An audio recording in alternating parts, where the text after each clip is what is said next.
اعوذ باللہ من الشیطان الرجیم بسم اللہ الرحمن الرحیم۔ کدو ایک مرغوب سبزی شمار کی جاتی ہے، البتہ یہ دو طرح کی ہوتی ہے، ایک سبز کدو جس کو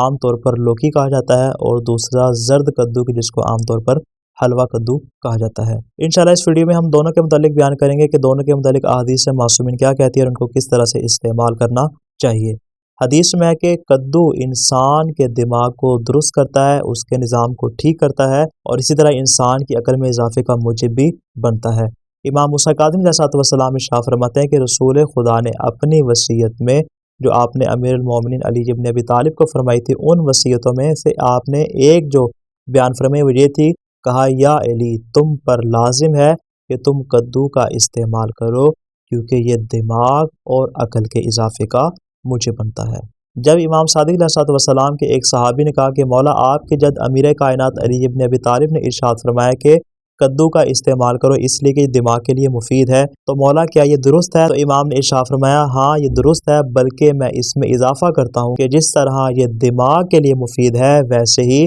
پہلو کے درد کے لیے اس سے بڑھ کے اور کوئی چیز شافی نہیں ہو سکتی۔ اسی طرح زرد کدو کے متعلق امام علی علیہ السلام نے اپنے ابو جد سے نقل کرتے ہوئے ارشاد فرمایا کہ رسول گرامی اسلام صلی اللہ علیہ وسلم نے ارشاد فرمایا کہ جب بھی تم کھانا پکاؤ تو حلوہ کدو پکا کر کھایا کرو، اس لیے کہ یہ انسان کے غمگین دل کو مسرور اور شاد کر دیتا ہے۔ اور دعوات راوندی میں ہے کہ رسول خدا نے امیر کائنات علی ابن ابی طالب سے ارشاد فرمایا کہ حلوہ کدو کھاؤ کیونکہ جو بھی اسے کھائے گا اس کا چہرہ حسین اور دلکش ہو جائے گا،